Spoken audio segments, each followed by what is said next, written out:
The taste of the champagne turned bitter in my mouth as I watched my fiancé share a kiss with another woman. It wasn't a friendly peck, but a transformative moment, altering the history we had built together. Fidgeting with the fabric of my black cocktail dress, I suddenly felt like an outsider at the extravagant anniversary celebration of the law firm. Just hours ago, everything had seemed perfect.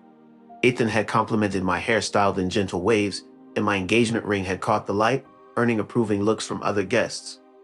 Proudly introduced as a talented digital forensic expert and Ethan's partner, I had felt a sense of accomplishment standing by his side, anticipating his promotion to partner. The opulent ballroom of the Plaza Hotel shimmered with ambition, its crystal chandeliers casting radiant reflections on the faces of the legal elite. I had spent weeks assisting Ethan in preparing for this momentous evening, each believing that this celebration was intended for both of us marked a step towards our shared future. As I approached the conversation circle with Ethan, his boss Jonathan greeted me warmly. "Olivia, I was just telling Richard about your outstanding work on the Henderson case," he said. "We may require your expertise again soon." I thanked him graciously and seamlessly joined their discussion, highlighting how I had uncovered crucial digital evidence that others had missed. Ethan then put his hand on my lower back in a typically reassuring gesture, but tonight it felt more possessive than comforting. "A power couple indeed," someone remarked, raising the glass. It was at that moment that I noticed Vanessa, Ethan's ex from law school who had recently been hired by BDF Tech, one of the firm's major clients.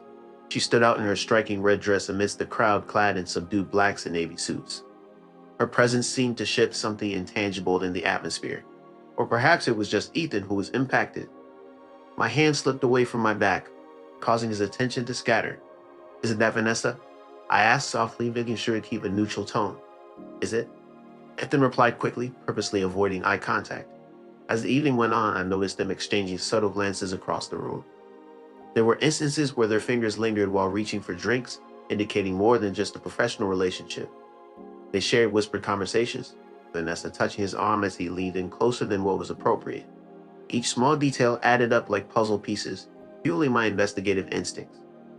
Despite the mounting evidence, a part of me was hesitant to accept what it all implied. "Ethan seems distracted tonight," Jonathan remarked quietly as we discussed the potential security contract. "Big night, I suppose." Nerves was beginning to him. "Must be," I replied calmly, observing Ethan discreetly checking his phone. After Vanessa slipped away through a side exit, I followed a few moments later. "Excuse me, Jonathan," I politely said. "I want to wish Ethan good luck before his speech." Jonathan nodded in understanding, mentioning the importance of partners supporting each other during such moments. As I hurried through the bustling crowd and smiled at familiar faces, my heart raced. When I reached the service corridor outside the ballroom, I heard hushed voices and paused instinctively. Pulling out my phone, I activated the recording app before cautiously moving closer. "We can't keep doing this," Ethan urgently whispered, aware that Vanessa was right outside. "You promised you'd end it." Vanessa impatiently responded, "Been months, Ethan. How much longer?" Ethan resisted, citing various reasons like his mother's birthday, the house deposit, and now the partnership announcement. Vanessa sighed bitterly, frustrated with the perpetual delays. I was lurking in plain sight, positioned against the corridor wall, the phone tightly clutched in my hand. Ethan's voice receded as he spoke quietly. "After tonight, things will change," promising her softly. "Once I achieve partner status, I'll have stability. I can ease it in with her slowly." Vanessa's sharp question cut through. "What about us? What about our weekend at the cabin?" Ethan reassuringly replied, "I'll tell her it's a work retreat." Instinctively, my hand moved towards the engagement ring Ethan had given me just 6 months ago, proudly stating it was worth 3 months' salary, a symbol of his commitment. Little did I know, he had been planning secret getaways with her. She had no idea. Vanessa's voice came through softly, her questions probing. Ethan chuckled quietly, his laughter staying. "Olivia is great with computers, but so trusting. She believes everything I say." The conversation abruptly ended, leaving me frozen in place. Summoning all my strength, I peered around the corner, a heartbreaking scene etching itself painfully into my memory. Ethan. As he held Vanessa against the wall, their familiar and intimate kiss mirrored the tenderness he had shown me earlier that day. A sudden clarity washed over me, akin to the focus I feel during difficult forensic cases. With no tears or screams, I silently withdrew, ending the recording and returning to the bustling ballroom. Jonathan nonchalantly asked if I had found him as I rejoined the group. Without missing a beat, I smoothly replied that I hadn't yet, steering the conversation towards security protocols. I proposed some suggestions that caught the group's interest, outlining a detailed security plan with steady confidence. While outwardly composed, inside I was carefully storing away years of love and trust, acknowledging the lies and deceit, and planning my next move. Giving us a lot to consider, Jonathan said, impressed. Let's set up a formal meeting for next week. As Ethan entered the ballroom and adjusted his tie, I nodded politely and excused myself.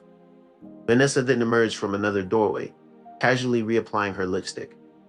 In the elegant marble bathroom, I leaned against the cool countertop and gazed at my reflection. Despite the chaos in my life, I surprisingly felt a sense of calm. Following my mother's advice, I splashed cold water on my wrists and took 3 deep breaths.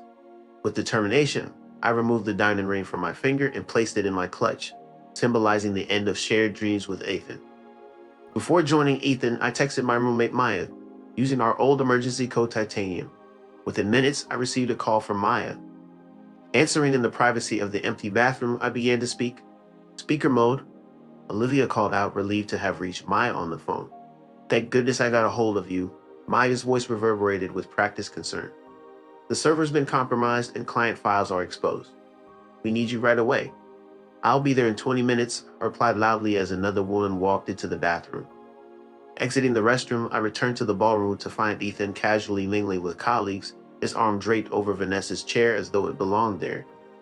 Ethan, there's an emergency at work. The server's been breached. I have to go, I informed him. Initially confused, his expression quickly shifted to relief. Can't someone else handle it? We have $1 million client's data at risk, Ethan questioned. I'm on it, I reassured him, already heading towards the exit. As Ethan attempted to say more, I interrupted with, You take care of your speech. I've got this. I left without saying goodbye, not wanting to think about the possibility of his lips tinged with another's lipstick. Stepping outside, the cool night air enveloped me as I hailed a taxi. Ethan's message about security popped up on my phone, showing his concern even in the midst of the event. As my boss asked about my contract, glancing back at the luxurious hotel, I suddenly realized that my fiancé was busy building a future with another woman. Gently dismantling hours, I swiftly typed my response, feeling a wave of emotions welling up inside me like the towering building before me. I deactivated my location sharing, removed the engagement ring, and dropped it into the taxi's tip jar, a symbolic act of closure. The driver, catching my gaze in the rearview mirror, inquired if I had a rough night. No, I replied as the hotel slowly vanished from view. Just the end of one chapter. Arriving at our own apartment, Maya welcomed me with wine, chocolate, and ice cream, her expression a mix of concern and resolve. After 5 years of friendship, she could read the subtle signs that others overlooked. My rigid posture, controlled breathing, and the absence of my ring. How bad is it? She asked, handing me a glass of wine. It's bad. Digital evidence bad, I answered, sinking into the couch before playing back the recording without preamble. Ethan's voice filled the room, discussing plans for the weekend, a stark reminder of the deception that had unfolded. As I busily planned our wedding, Maya poured me a refill without asking once our call ended. I'll help you bury the body, she teased, sparking a sudden burst of laughter from me. A brief release from the simmering anger inside. Insisting we stick to a more fitting solution for a digital forensics expert, I grabbed my laptop from the spare room I had left behind when moving in with Ethan. Though we had amused ourselves with jokes about protocol ghosts, my contingency plan for clients needing to vanish electronically during breakups had never been a serious consideration until now. Focused on erasing my digital trace, I disabled location services, suspended social media accounts, established auto-forwarding rules, and changed passwords. Though scrambled to find you, Maya pointed out, observing my actions. Exactly, I responded, linking my phone to the laptop to download every interaction with Ethan from the past half year. A buzz from the door announced the arrival of my stress relief meal, spicy noodles and dumplings, right as. After carefully analyzing the party footage, I focused on the positioning of her hand. I mentioned to Maya that it was his signature move, one he had been using since college. Over dinner, I created a timeline, noting that Vanessa had started working at Ethan's company 3 months ago, around the same time as his late nights and mysterious weekend conferences. The realization was painful. I had trusted him simply because that's what people do in relationships. May reassured me as Ethan's increasingly frantic messages poured in, his focus more on control than my well-being. Upon further investigation, I discovered regular cash withdrawals and unexplained charges. Ethan had been draining money from our savings, amounting to nearly $15,500. The pieces of betrayal started to fit together. This went beyond infidelity.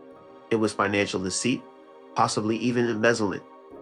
I knew I needed legal advice. I quickly reached out to Caroline, a friend from law school who specialized in family law, for an urgent consultation. Her response was to bring documentation and chocolate.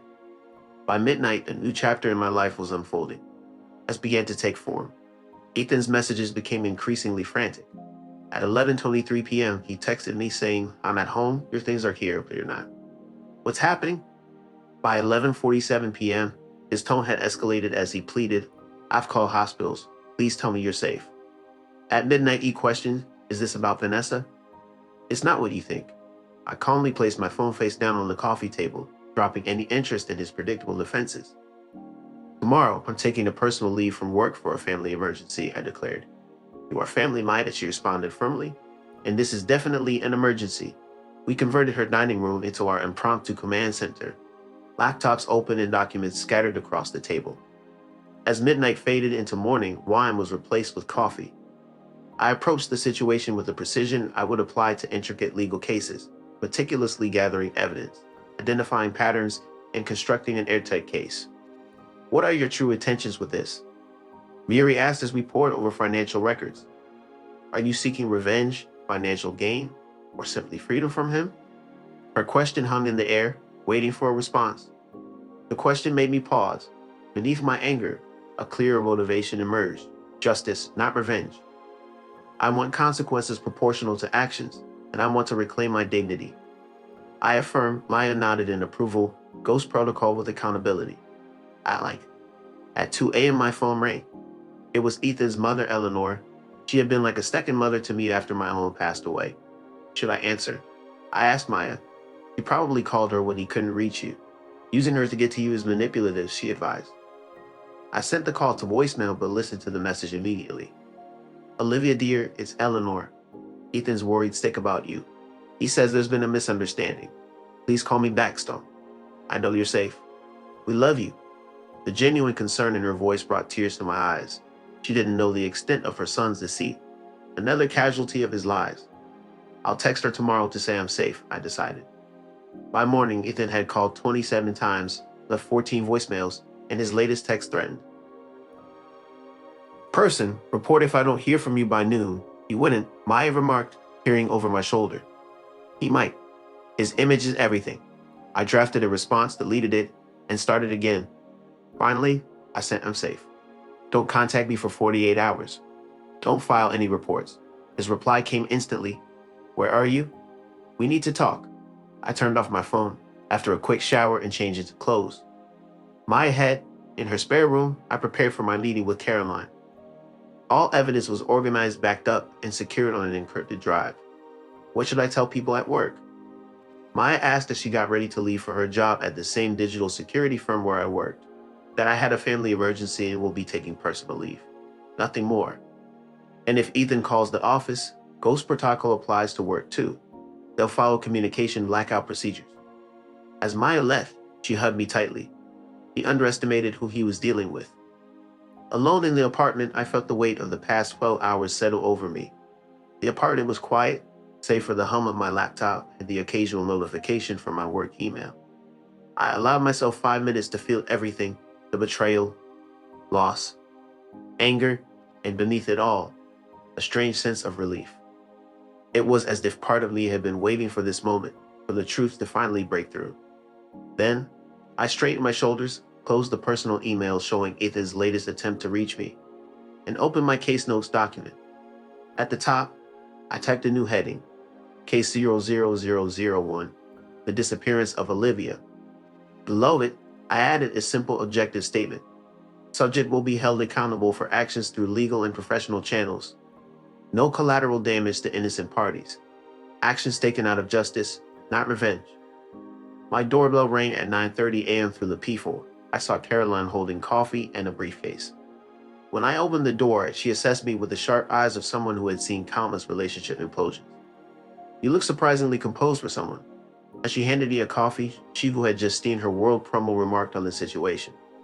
"I'll save my breakdown for later." After we discussed our strategy, I responded. gesturing for her to join me at Command Central. I need to focus on my options before I let my emotions take over. Caroline's gaze swept over the evidence wall we had meticulously assembled, taking in the financial documents and recording transcripts. Her professional concern quickly gave way to personal outrage. Well, she declared, putting down her briefcase, he definitely underestimated the woman he chose to betray. Our meeting extended far beyond the initial hour we had allocated, as Caroline and I delved deeply into every aspect of Ethan's betrayal. While the personal deceptions were heart-wrenching, the discrepancies in the financial records raised serious legal implications. These irregularities in client billing, Caroline noted, pointing to the spreadsheet, could potentially be seen as embezzlement. Consistent skimming of small amounts can form a pattern of fraud. I pointed out the correlation between the timing of the suspicious transactions and Ethan's weekend excursions. The cabin rentals coincide with deposits from Crawford Industries, I explained to Caroline. She meticulously made notes, fully engaged in unraveling the complexity of the situation. Her experienced eyes catching nuances I had missed. The partnership committee would be very interested in this information. Law firms take financial impropriety extremely seriously. I don't want to destroy it, I clarify. I just want accountability. Caroline nodded and outlined several approaches, from quiet separations to full legal action. The engagement ring was legally mine as a gift, but I had no interest in keeping it. The joint savings account is concerning, she noted. He's been systematically moving funds. I recommend immediate financial separation. By the time Caroline left, we had a clear three-phase plan. Secure my assets and document everything, strategically release information to key parties, and only if necessary proceed with formal legal proceedings. I followed her to the door, feeling more grounded than I had since seeing that kiss. One more thing, Caroline said, turning back, change your routine completely. New coffee shops, grocery stores, gym times. People like Ethan hate losing control. He will search for you in familiar spots. Following her departure, I promptly followed her financial guidance by separating my personal accounts from our joint ones and meticulously documenting the transfers Ethan had conducted. I opted to leave exactly half of our joint savings untouched, ensuring that what was rightfully mine remained intact. As my work phone flashed with my boss, Jim's caller ID, I hesitated briefly before picking up. Olivia, is everything all right? Jim inquired. I chose my words carefully as I replied, I am dealing with a personal matter and have already filed for emergency leave. Understandingly, Jim responded, take all the time you need. After a moment of silence, he added, Ethan called looking for you. He appeared quite worried. A knot formed in my stomach. Did he mention the reason? I asked. Just that he couldn't get in touch with you? Should I be concerned? I firmly stated no. This is a private matter between Ethan and me. I would appreciate your discretion. Understood, Jim acknowledged before steering the conversation towards other topics. By the way, Bradford and Mercer have reached out regarding that project. Security consultation. It made a strong impression at the party, and they called me sooner than I expected. Unfortunately, I'm not available to take on new projects right now, I started before Jim interjected. They're willing to pay triple your standard rate, but they specifically want your innovative approaches to digital evidence. A thought crossed my mind. Would they be open to a remote consultation? I'm going to be working from a different location for a while, I suggested. I'll inquire about that. Take care of yourself, Olivia, Jim responded. After ending the call, my personal phone buzzed with a text from an unknown number. It's Jenna. Please call me on my work phone, the message read. Jenna was Ethan's sister, and we had developed a close bond over the years, bonding over our mutual interest in true crime podcasts and gardening. I hesitated for a moment before calling her back, relieved when she picked up on the first ring. You okay? Ethan's spreading rumors that you're having some sort of breakdown, Jenna said concernedly. The news hit me like a ton of bricks. He's saying what? I replied in disbelief. He told Mom that you've been overworking yourself and had some kind of incident at the party. He portrayed himself as the caring fiancé while you were made to appear distant. I told Jenna firmly, is any of that true? Jenna, I witnessed him kissing Vanessa at the party. I have it on record. There was a tense pause before she exclaimed, that deceitful jerk. He convinced us Vanessa was simply a colleague, his protega. I continued, his mentoring involved weekend getaways to a cabin, gifts from Tiffany's, and some dubious financial dealings with our shared funds. Jenna gasped, Mom will be shattered. She adores you. I assured her I don't want to drag you into this, but I couldn't let you believe his side of the story. Where are you staying? Do you need anything? Jen responded, "I'm safe. That's all you need to know for now. But there is something you can do for me." Jenna agreed to keep me informed about Ethan's actions and attempts to manipulate the situation without directly confronting him. With her being his sister, she had insight into family events and discussions that would otherwise remain unknown to me. By the third day of my absence, Ethan's purported concern had transformed into anger. Jenna revealed that he had been spreading lies to coworkers, claiming I was emotionally unstable and had abandoned him right before his partnership announcement. The firm decided to halt his partnership review due to his personal issues clouding his judgment, as Jenna reported during our daily call. "Has he brought up the financial discrepancies?" I inquired. "No," Jenna replied, "but he's become obsessed with monitoring who has access to the firm's billing records and frequently checks his personal bank accounts." Meanwhile, Bradford and Mercer had enthusiastically approved my proposal for remote work. I relocated my operations to Mears Beach House, a secluded property 2 hours away from the city that very few knew about. The change in environment proved beneficial as I immersed myself in the new security contract. "You're focusing all your investigative skills into your work," Maya remarked during our video call. "It's remarkable yet somewhat alarming. Given the current circumstances, I felt concentrating on digital security was the right move." I showcased my new workspace with a view of the ocean to Maya. "How's the atmosphere at that?" In the office, I asked about Ethan in a tense tone. I was told that he had showed up yesterday looking for me, but security had to escort him out. My heart raced as I wondered if he had caused a scene. While he didn't create a disturbance, it was noted that he appeared disheveled and not his usual polished self. His rumpled suit and missed spot shaving indicated that his perfect image was cracking. I immediately pulled up my evidence board on the digital screen behind me. "Any updates on Vanessa?" Maya, leaning closer to her camera, revealed that Vanessa was professionally distancing herself from Ethan, requesting a different lawyer for the Bedford Tech account. It was clear that she was prioritizing self-preservation and protecting her career. Additionally, I was informed that the industry newsletter wanted to feature me in the Rising Stars issue due to the significance of the Bradford and Mercer contract. I had not anticipated the professional attention that my new contract would bring.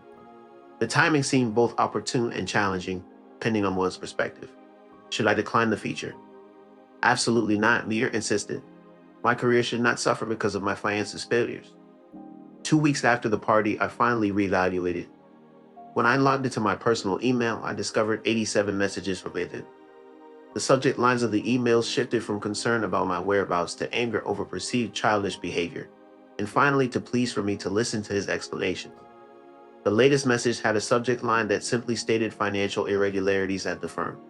With a sense of caution, I opened the emails to find Ethan informing me that the firm was undergoing an audit due to questions surrounding client billing that he couldn't address without my assistance. He expressed his fear that this situation could ruin his career and appealed to me not to let our unresolved issues be the cause of his downfall. Although Ethan was oblivious to the fact that I had meticulously documented everything before disappearing, it was revealed to me by Jenna that the firm had uncovered financial discrepancies during the audit. They were specifically looking into expenses charged to client accounts by Ethan. When Jenna disclosed the nature of these expenses, weekend trips, jewelry purchases, and lavish dinners, all coinciding with instances when Ethan claimed to be working late, I asked pointedly, "What kind of expenses?" Already knowing the damning answer, Jenna then questioned whether I had reported Ethan, to which I truthfully replied I didn't have to. I simply secured copies of our financial records before. Subject: startling encounter with Maya and Ethan. After taking charge of the firm's routine audit process and departing for the day, I was startled that evening by the unexpected arrival of Maya at my doorstep with takeout bags. It was a situation that seemed impossible since no one was aware of my location. Maya, noting the security breach that had occurred, presented the Thai food as a gesture of reconciliation. During our meal, Maya revealed a disturbing encounter with Ethan at her residence. Ethan had appeared unannounced and aggressively questioned her about my whereabouts. Maya, visibly shaken, described Ethan's unsettling behavior, expressing that he was unwaveringly intense and far removed from his usual composed demeanor. She disclosed that she had recorded the encounter on her phone, and she proceeded to play the video for me. The footage depicted Ethan in disarray, manifesting an unfamiliar, disheveled appearance and escalating agitation. His once polished exterior was replaced by a demeanor that was unrecognizable to Maya. Ethan's voice grew increasingly louder as he expressed his frustrations, accusing me of sabotaging his career advancement within the firm. He proclaimed that the partnership track was in jeopardy due to my sudden absence.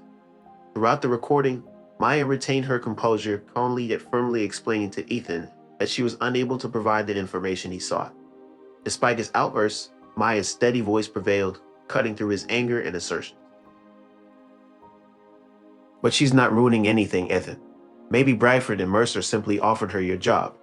Ethan's expression turned to ice as he stared at the screen. What are you referring to? He questioned. The Cybersecurity Division Director position. Maya responded calmly.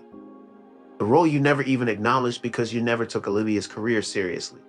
The recording abruptly concluded with Ethan storming out of the room in a rage. I gazed at Leah in disbelief. There isn't a director position, I remember trying to make sense of the situation. Maya smiled knowingly.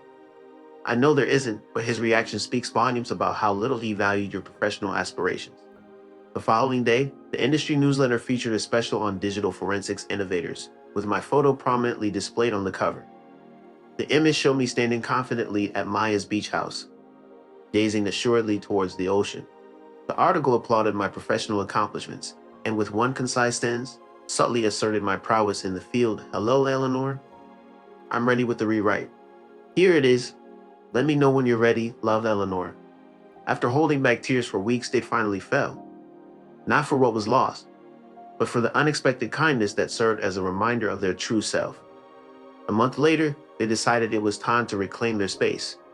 The apartment that had been shared with Ethan for 3 years held their books, brightened by plants and guarded by a carefully installed security system. According to Jenna, Ethan still lived there, though he often spent evenings working late or socializing with colleagues. Choosing a Tuesday afternoon strategically, they made their return during Ethan's weekly squash game. Stepping into the building's lobby, the doorman's surprised expression indicated that Ethan had never removed their name from the security list. Miss Chin, good to see you. Carlos quickly recovered. Been a while, they replied, making their way towards the elevator. Mr. Walker's upstairs, Carlos called out. After me, he called in sick today. My finger hovered above the elevator button. Ethan never missed squash, even last year when he had the flu. He's stubbornly gone to keep his perfect attendance record. Thanks for letting me know, I replied, recalibrating my approach. Still, I had every legal right to enter the apartment. My name was on the lease. My belongings were inside. And after weeks of avoiding confrontation, I was ready to face whatever waited behind that door. During the elevator ride to the 14th floor, I mentally reviewed the evidence like a meticulous forensic specialist.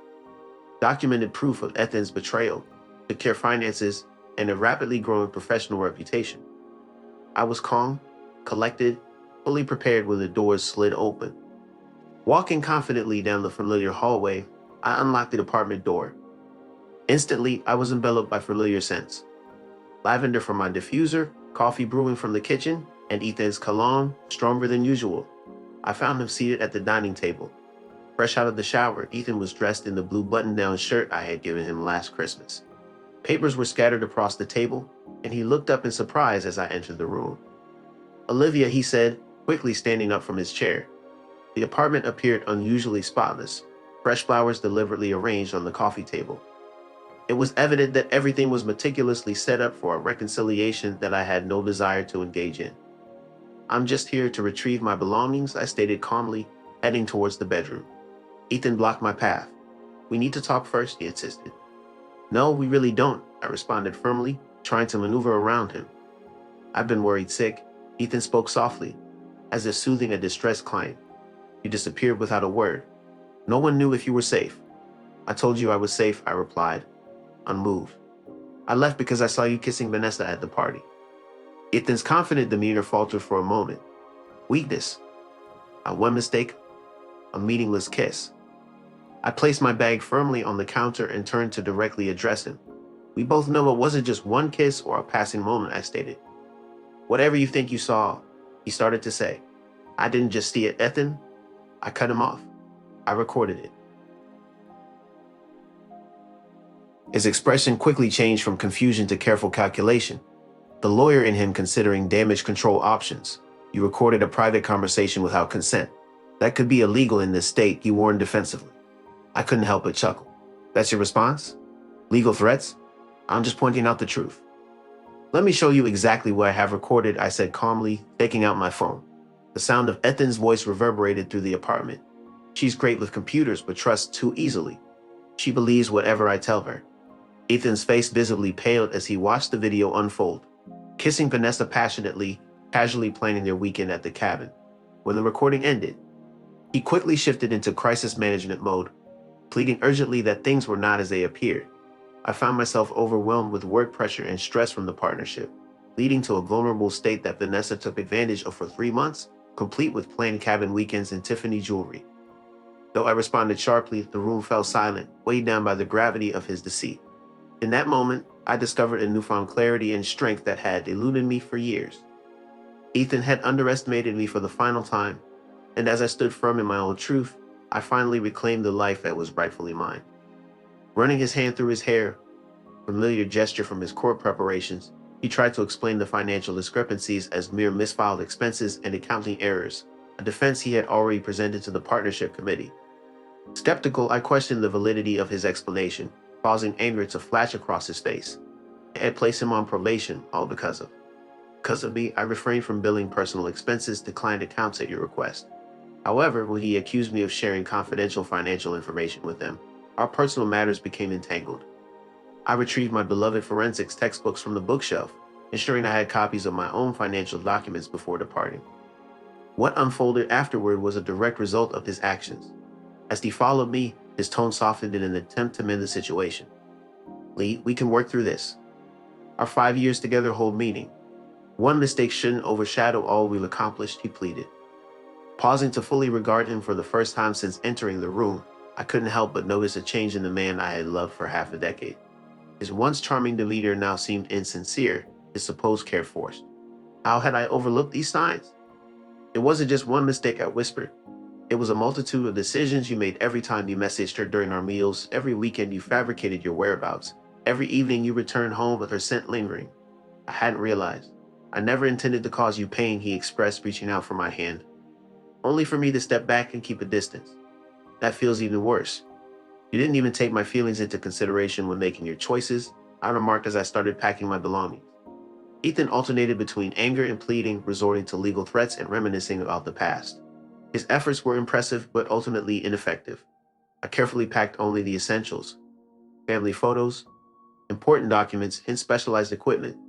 Your career can bounce back from this, I assured him while he lamented about being put on probation by the partnership committee rather than being terminated. Your family's reputation still holds weight at the firm, I added, but he responded bitterly, the damage has been done.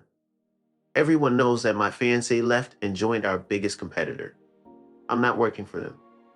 I'm simply consulting on a specific project.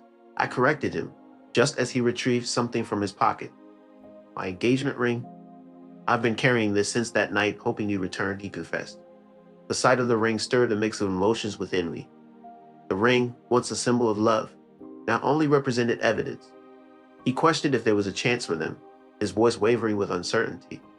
Rather than replying, I placed Eleanor's sapphire ring on the table. Your mother has made her decision clear, I stated, as he recognized his grandmother's ring, causing his expression to darken. She comprehends consequences better than you do. Suddenly, the door swung open and Vanessa entered with a key I hadn't known she had. Her confident demeanor faded upon seeing me. Oh, I didn't realize, she stuttered, glancing between us. Ethan's face flushed red. I thought you were coming later, he muttered. An awkward silence enveloped the room as the reality sank in. They had arranged to meet after I departed. I should go, Vanessa said, moving towards the door. Don't leave because of me, I calmly interjected. I'm almost finished. As I observed them in what was once our shared space, an unexpected emotion washed over me.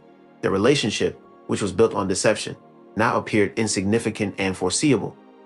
Vanessa stood near the door as Ethan said, You knew about us, that you had agreed to end things amicably.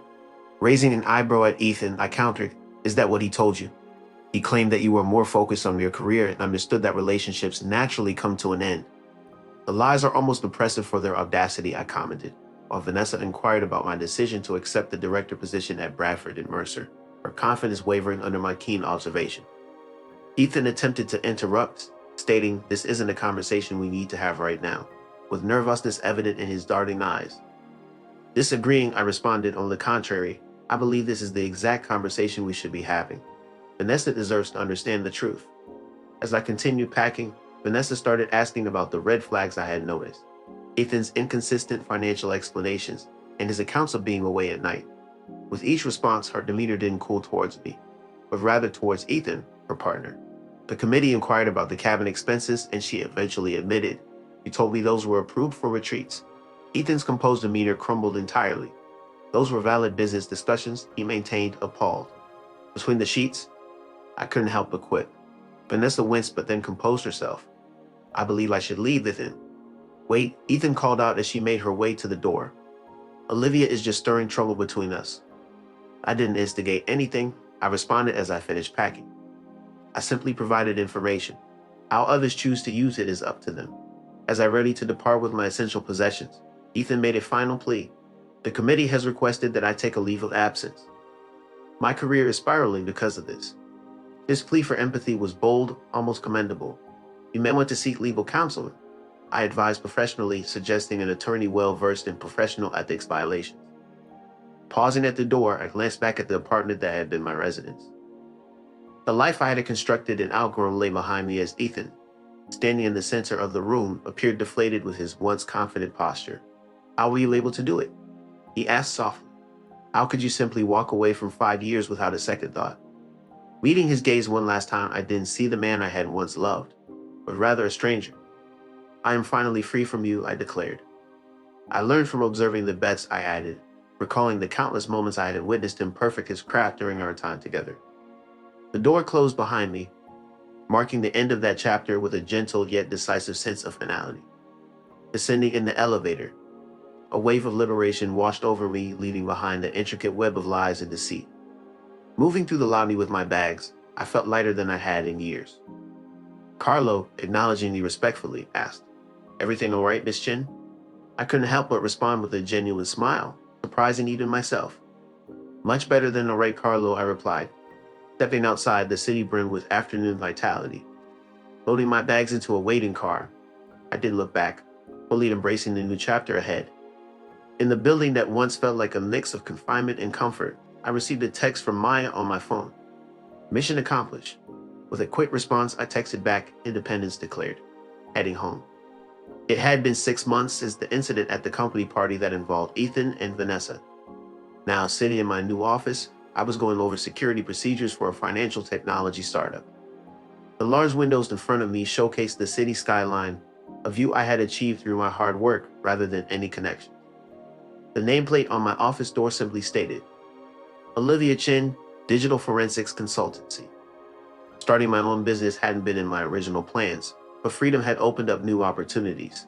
A contract from Bradford and Mercer had led to more clients, allowing me to specialize in handling fraud cases related to relationships. My personal struggles had unexpectedly turned into professional success. Just as I was deep in thought, my assistant Alex politely knocked on the door before entering. Upon arrival, he handed me the conference schedule, informing me that I was scheduled for the 10 o'clock a.m. keynote on Friday. It seemed that Ethan's panel had been canceled, as his name was now crossed out with a scheduling conflict noted next to it in the industry conference program. Curious, I inquired about the reason behind the cancellation, trying to maintain a neutral tone. Alex mentioned that there were rumors about the Bar Association investigation intensifying, with allegations extending beyond just expense accounts. I acknowledged this update without expressing any particular reaction, allowing the situation surrounding Ethan to evolve as it should. As I received a text from Maya, our firm's cybersecurity specialist, informing me about lunch delivery and a wedding invitation with a +1, I couldn't help but smile, recalling the anticipation of attending our mutual friend's wedding in 6 months. The idea of celebrating love at the upcoming wedding brought a sense of joy to my thoughts. I used to be insufferable, but now the idea of change seemed not only possible but also appealing. Absolutely, I agree, let's showcase our independence. Lunch was promptly delivered. A delicious spread of sushi from our favorite restaurant. Maya joined me in my office, taking off her heels and settling comfortably into the client chair. I heard some interesting news through the industry grapevine. She mentioned mixing wasabi into her soy sauce. Vanessa Chin is interviewing for jobs in Seattle. Seattle? That's quite a big move, I observed. Seems like the situation at Bedford Tech Connection has gotten complicated. Maya elaborated, referring to questions about Vanessa's past relationship with the former legal counsel. I noted this new information without the strong emotional reaction it might have triggered in the past. Vanessa seems to excel at career self-preservation, I remarked. Shifting the topic, Maya mentioned, your webinar on relationship fraud detection already has over 500 registrations. People are resonating with your approach. The webinar series, which had originally started as a one-time event, had gained significant traction. The educational session quickly morphed into an innovative approach, blending forensic techniques with emotional intelligence to create a distinctive method for identifying deception in personal and professional relationships. It's fascinating how things have unfolded, I pondered. The lessons I gleaned from Ethan's betrayal have now proven valuable to others, turning pain into purpose. Mayer concurred, noting it as a classic Olivia move. After lunch, I revisited my presentation for the upcoming conference. The Digital Forensics Annual Summit stood as the industry's top event, and my keynote on detecting patterns in relationship deception marked a significant milestone in my career. As I polished my slides, an email notification popped up from Daniel Harrison, Conference Planning. Daniel, a respected colleague I'd known tangentially for years, and I had recently reconnected at a cybersecurity workshop 3 months prior. Looking forward to your keynote. His email read, "Would you be interested in joining me for dinner on Thursday evening? Our discussion would be strictly professional, focusing on the Westlake case, and I highly value your insights." The Westlake case involved intricate digital evidence and a corporate espionage investigation. While Daniel's firm handled the technical aspects, my consultancy managed the human intelligence element. Our collaboration had been effective and transparent. As I responded, a smile formed on my face. "Dinner on Thursday sounds great. I have some thoughts on the email timestamps that I believe you'll find intriguing." Our professional relationship had naturally evolved through shared work. Unlike Ethan, Daniel valued my expertise without any sense of competition or condescension. The idea of our relationship extending beyond professional collaboration no longer intimidated me. The conference crept up quickly. Backstage, I got ready for my keynote as the hotel ballroom hung with industry professionals. Peering through the curtains, I could see the auditorium filled up as colleagues, competitors, and potential clients took their seats. My name appeared on the large screen next to my firm's logo, a phoenix emerging from binary code. After 5 minutes, the event coordinator, Ms. Chin, began the proceedings. I adjusted my blue dress, double-checked my notes, and prepared for my presentation. This was not just about showcasing my professional expertise. It was also a reflection of my personal journey from betrayal to resilience. While some parts felt exposing, I had learned to draw strength from vulnerability. As I waited to be introduced, a familiar figure approached from the side hallway. Ethan looked noticeably thinner than before, his designer suit a bit loose on him. Despite his usual air of confidence, there was a hint of softness in his demeanor. "Olivia," he greeted me from a distance. "I heard your talk was fully booked." I acknowledged his presence with a neutral tone, neither warm nor cold. "Ethan," I responded, "I thought your panel was called off." He hesitated, then admitted it was. Rebooting as a smaller enterprise, I acknowledged his situation with a silent understanding. The partnership opportunity at his esteemed firm had unraveled, prompting him to begin anew at a less prestigious practice. "I'm sorry for how everything unfolded," he admitted after a moment, expressing remorse not only for being caught, but also for the person he had become. This apology carried a different tone compared to his previous efforts. Devoid of excuses or expectations, it was a simple confession of wrongdoing. In that moment, I glimpsed a genuine regret in his eyes for the first time. "Thank you for saying that," I responded simply, as we lingered in an uncomfortable silence until the coordinator reappeared. "Just a moment, Ms. Chin," Ethan motioned towards the stage. "I won't keep you long, but I wanted to acknowledge the impressive work you've been doing." As he turned to go, I felt an unexpected sense of closure. It was not forgiveness per se, but rather the ending of a chapter that once defined us both. "Ethan," I called out softly. He turned back. "I hope you find what you're seeking." With a single nod, he understood the sentiment I hadn't anticipated. People approached afterward with their own stories of betrayal and recovery, seeking both professional advice and personal connection. At the reception that evening, I'd spotted Daniel at the bar, tall frame easy to distinguish in the crowd. He waved, holding up 2 glasses of champagne. As I approached, he said, "That was remarkable. You managed to blend technical expertise with emotional intelligence in a way that actually matters to people." "Thank you," I replied, genuinely appreciative of this specific compliment. It's been a journey figuring out how to transform personal experience into professional methodology. The best expertise often comes from our own challenges, he observed. We found a quiet corner to discuss. The Westlake case was the highlight of our conversation, seamlessly transitioning between professional analysis and personal anecdotes. The respectful boundaries and genuine interest demonstrated by my colleague were a breath of fresh air. A text notification interrupted us, and I half expected it to be from Maya, but it turned out to be from an unknown number asking, "Where are you now?" The question seemed loaded, possibly from Ethan using a new number. Rather than brush it off or respond with frustration, I took a moment to observe the reception hall filled with supportive colleagues who valued my work. Glancing at Daniel, who patiently waited without any pressure, I reflected on my successful consultancy and the professional recognition I had gained since my keynote speech a year ago. I replied to the text with a confident, exactly where I'm supposed to be, and set my phone aside. Returning my focus to Daniel, we delved into a discussion about digital timestamps and evidence chains. As he shared his favorite hiking trail outside the city, I found myself. He casually suggested that if I was genuinely interested, maybe we could check out the view from Eagle Point sometime. I replied honestly, saying that I'd like that. Later that night, as I stood by the window in my hotel room, gazing at the city lights, I noticed a small box on the desk. Inside was a ring that I had bought for myself to celebrate my consultancy's first quarterly profit. Not as an engagement ring, but as a promise to myself. It was a promise that I would never again compromise my word for someone else's convenience. I slid the ring onto my right hand, its sapphire catching the light from the window. The stone served as a reminder of Eleanor's kindness and wisdom during chaotic times. I reminded myself to call her tomorrow as our monthly lunch was overdue. Looking at my reflection in the window, I saw a calm and confident person who didn't derive self-worth from others' love but had chosen to love themselves. The betrayal that was meant to shatter me had instead unveiled my strength, turning pain into purpose. Transformation from sorrow to freedom. As I prepared for my second workshop of the conference tomorrow, a sense of peace settled within me. I realized that I had not only rebuilt my life, but also reshaped my understanding of what true freedom could look like. Rather than being confined by the decisions of others, I had intentionally crafted a new path for myself.